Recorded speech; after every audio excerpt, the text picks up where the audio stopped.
What if I told you that 50 years ago, a stranger could legally shoot dried peas at your bedroom window every single morning?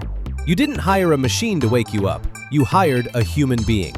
And that human being would stand outside your house in the dark, in the rain, in the freezing cold, until they physically saw your eyes open. This wasn't ancient history. This was still happening when men were walking on the moon. So here's the real question. If alarm clocks are barely 200 years old, how did every single human before that manage to wake up on time? How did farmers make it to the fields? How did soldiers wake for battle? How did monks wake in pitch darkness to pray? You probably assume they just woke up whenever the sun rose. That's what most people think. But the truth is stranger, more organized, and honestly, a little bit unsettling. Because for most of human history, waking up on time wasn't a personal problem. It was a community problem. And entire jobs, entire trades, entire industries existed just to solve it. Some of those jobs lasted way longer than you'd ever guess. Stick around, because the last one on this list might change how you think about your own alarm clock tonight. Let's start in the monasteries, because this is where the whole obsession with precise wake-up times actually began. Monks had to wake for prayer in the middle of the night, hours before sunrise, every single day, without fail. There was no room for oversleeping. So monasteries appointed a monk whose entire job was staying awake all night just to wake everyone else up. He used candles with lines burned into the wax or ropes with knots tied at intervals to track how much time had passed in total darkness. When the marker hit its point, he walked the halls and woke every sleeping monk by hand. One person, sacrificing an entire night of sleep so an entire building of people could function. That system ran for centuries before anyone invented a single gear or spring. But here's the twist. Some monasteries were so paranoid about oversleeping that they built a second backup monk in case the first one dozed off. Waking people up on time was considered that serious. Outside the monastery walls, ordinary medieval towns solved this same problem on a much bigger scale. Church bells didn't just ring for Sunday service. They rang at fixed hours to organize an entire town's day, telling farmers when to start work, when to eat, and when curfew began.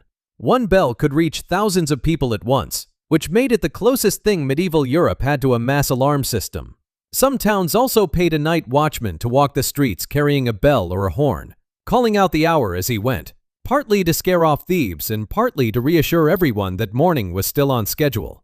Farmers layered a second system on top of all this, one that never needed winding or maintenance. Roosters naturally call out around dawn because of their own internal body clock. And farming households built entire daily routines around that single, reliable sound. No bell, no watchman, no candle required. Just an animal that had been doing the same job for thousands of years before anyone thought to formalize it. But once cities grew bigger and louder, a rooster crowing outside your window stopped being a reliable signal. And that gap is exactly what created room for a very different, very human solution. Now, let's jump forward to the version of this problem that's honestly the most bizarre. During the Industrial Revolution, factories didn't care about your excuses. If you showed up late, you lost pay. Sometimes you lost your job entirely. And most working families in cities like London didn't own clocks at all. So a new profession appeared almost overnight, called the knocker-upper. A knocker-upper was paid a few pence a week to walk the streets before dawn and wake up an entire list of clients, one by one, using a long pole to tap on upper floor windows. Some of them used something even stranger, a real pea shooter, firing dried peas at the glass with enough force to wake someone, but not enough to break anything. And they took the job seriously.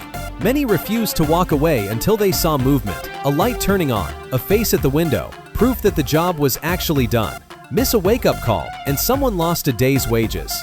Here's the part that surprises almost everyone. This job didn't disappear with the Victorian era. It survived through 2 world wars. It survived into the 1970s in parts of England and Ireland, meaning some people were woken by a human tapping their window in the exact same decade Apple was about to be founded. But before clocks, before monks, before any of this organized human labor, people relied on something built directly into the body. And this is the part that quietly rewrites what you think you know about sleep itself. Before artificial lighting existed, historical records from Europe describe something called segmented sleep. People would sleep for a few hours after dark, wake up naturally in the middle of the night for an hour or two, use that time to talk, pray, or simply lie awake in the dark and then fall back asleep until sunrise. This wasn't insomnia. It was considered completely normal, mentioned casually in old letters and court records as first sleep and second sleep. Your body already knew how to regulate itself without any outside signal at all. The moment cheap artificial light spread through cities, that natural two-part rhythm mostly vanished within a couple of generations. Which means the 8-hour uninterrupted sleep you're chasing every night might not even be the default setting for human biology. It might just be a side effect of the light bulb. And this brings us to the detail that ties everything together. The one you're going to want to repeat to someone tonight. Before any of these systems existed, the very first documented alarm mechanism wasn't built by a factory worker or a monk. It was built by Plato in ancient Greece over 2,000 years ago. He rigged a large water clock so that, at a set time, water would fill a container until it forced air through a tube, producing a loud whistling sound loud enough to wake his students for lectures at sunrise. 2,000 years before electricity, a philosopher had already solved the exact same problem you solve every night by tapping a button on your phone. So think about that chain for a second. A philosopher with a whistle made of water. Monks burning candles in the dark, terrified of oversleeping prayer. A hired stranger shooting peas at glass windows well into living memory. And your own body quietly running a two-part sleep cycle before electric light ever convinced it otherwise. The alarm clock feels like something that's always existed. It's actually one of the newest tools humans have ever built for one of our oldest problems. Honestly, I don't think a job like the knocker-upper could exist today. Nobody would tolerate a stranger tapping their window at 5 in the morning now, even if it worked perfectly for over a century. These are documented, verified facts from historical records. But personally, I don't know a single person who's ever had a human alarm clock, and that alone feels almost impossible to picture. It's wild how something so normal for generations just quietly disappeared, and nobody really talks about it.